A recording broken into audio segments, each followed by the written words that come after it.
Okay, in this video, we have finished the first season of the original series, but we have not covered the pilot, The Cage, so we'll do that now.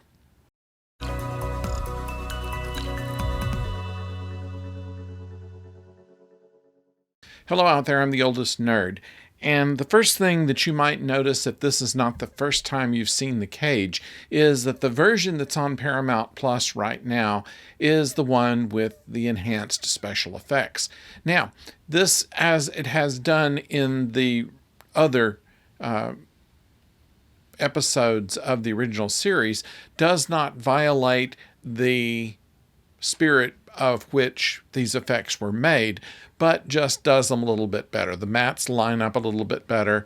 The outward pictures of the ship work better. There's a little more slightly different angles of the ship and done generally a little bit better. Obviously, the pilot was done in kind of a rush, and so if you'd taken the time to clean all that up, it looks like it might have looked in its original form.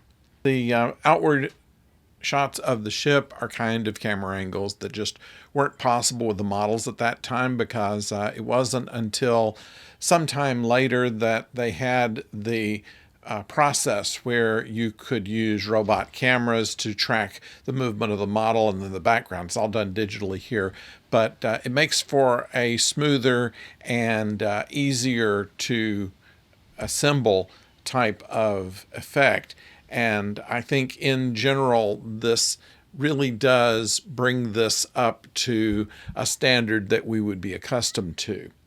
The story itself holds very well. What it is we have the story of a starship captain who's just come from a very difficult mission, has had heavy casualties of his ship and a number of injuries. They're looking forward to going to a R&R base to where they can blow off some steam and get the medical help that they need.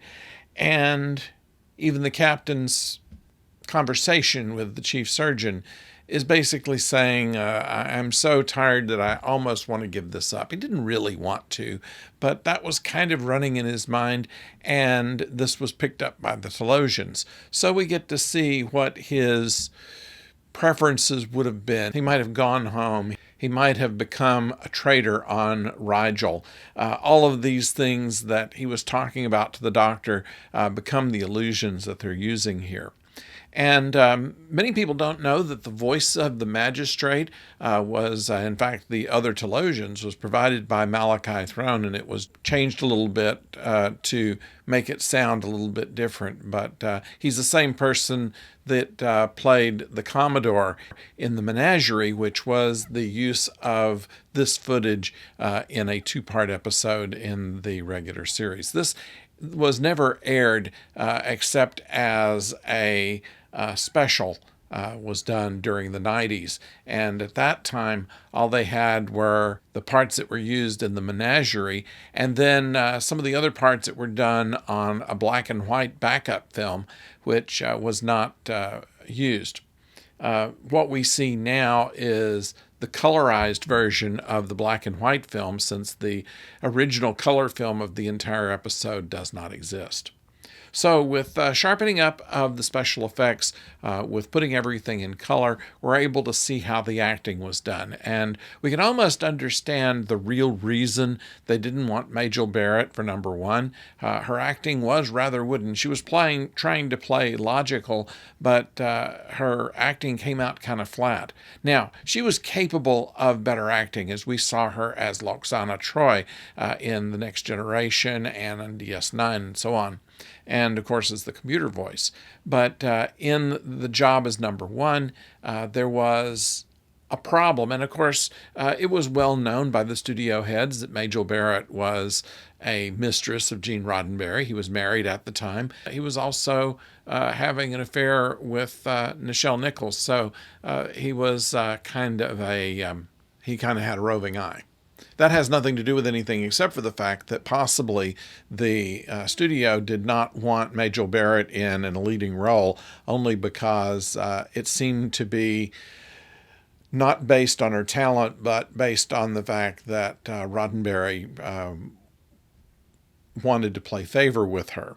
And they would have been fine with a female in that position, just a better actor, or what they considered a better actor. They could have been biased against her because of the relationship she was having with Roddenberry. Otherwise, it was a very well laid out story. It wasn't really what the network was wanting. They were wanting action adventure. And this was kind of a mind thing. What happens if you get everything that you want and find out that that really wasn't what you wanted after all? The rest of it was kind of a way to get to know the other characters. Unusual in a pilot episode that you define the other characters as much as they do.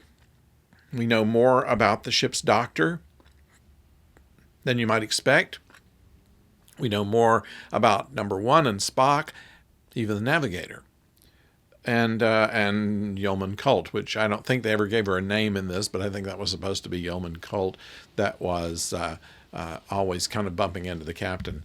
A few sexist things in there. It was not unusual for the time, and part of it was just kind of to point out that there were women on this ship. This was something that was unheard of in the military at the time, and so they kind of made a deal about that.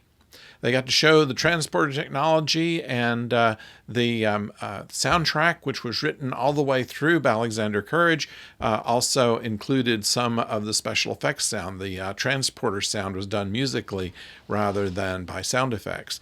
And the sounds of the planet also were musical. Kind of interesting there. All in all, it would have sold the series to me, but if they were selling it today. And in fact, in the interpretation that they've given to Captain Pike in the more modern series Strange New Worlds, it seems to fit. So I'd like to know what you think about this. Please put it in the comments below. And of course, if you have not subscribed, please do so and like us with a thumbs up, if you will. That'll help us as we continue on in this channel.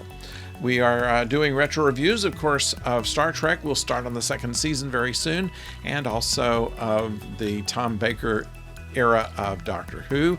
We're covering Picard. We will be returning to the other live-action Star Trek episodes as soon as they come about, which will not be too long from now.